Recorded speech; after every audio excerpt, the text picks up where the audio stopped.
See, there are two kinds of people. The Tiggers are all here today.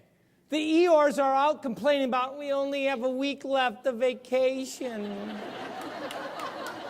Summer was too short this year. I only had 8 weeks off. I only got 6 weeks at the beach. It was miserable.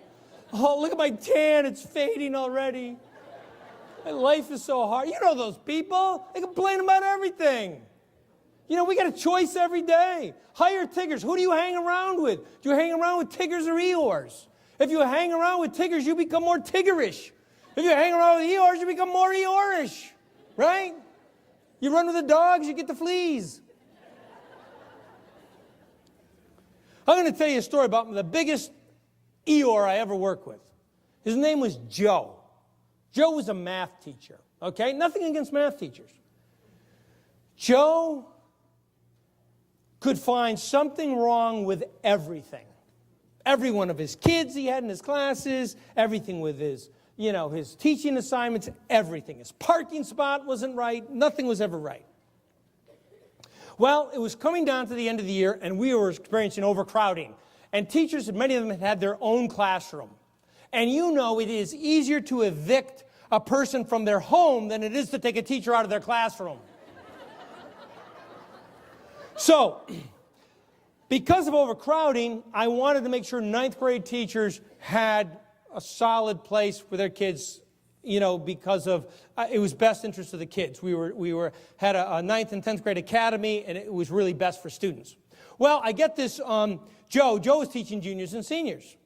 And I said, Joe, next year, you're going to be operating between two different classrooms. He was not a happy camper. He thought this was a personal attack on him, that I was picking on him. And I tried to explain it to him, but he didn't get it. Well, the next year, we go for the summer, we come back. I'm going down the hallway, and there I see Joe. And Joe would just carry extra stuff because he wanted me to know that it was such drudgery for him to go from one classroom to the next. So I'd wave to Joe, and you did this to me, kind of thing.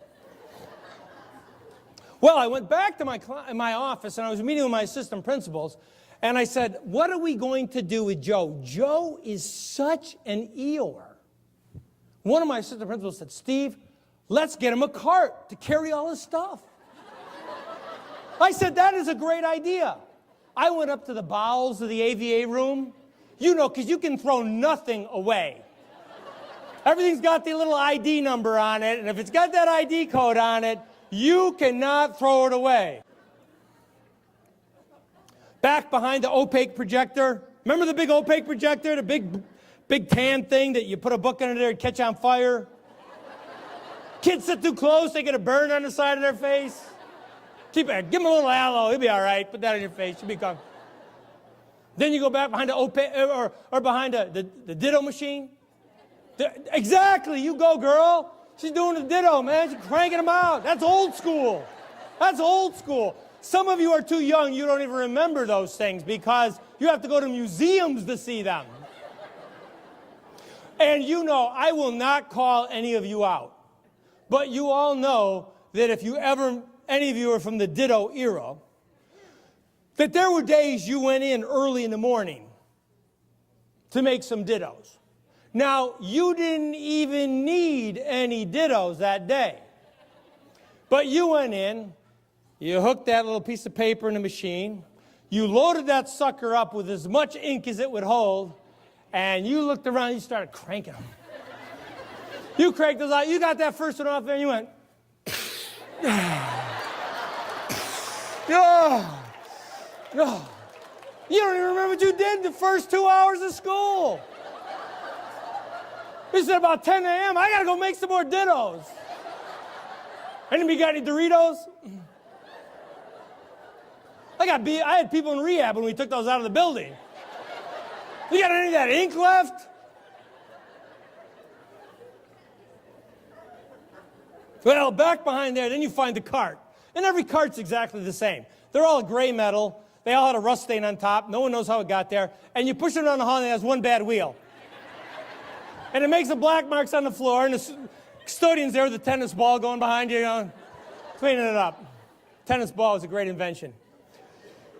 Well, I took the cart, I go down, I give it to Joe. Joe looks at me like I got 3 heads. Well, I took the cart, I go down, I give it to Joe. Joe looks at me like I got 3 heads. So I give him the cart. Week goes by, no evidence of the cart. 2 weeks go by, no evidence of the cart. All of a sudden, I'm walking down the hall, and I hear behind me, huh, huh, huh, huh. I turn around. It's Joe. Joe is taking the cart. He's painted it school colors. He's got a horn on it. He's got a rear view mirror on it. Joe became a little less of an Eeyore that day. Our challenge is to reduce the Eeyoreism that occurs in our school. And the best way to do that is model behavior you want other people to practice and do it to nauseam.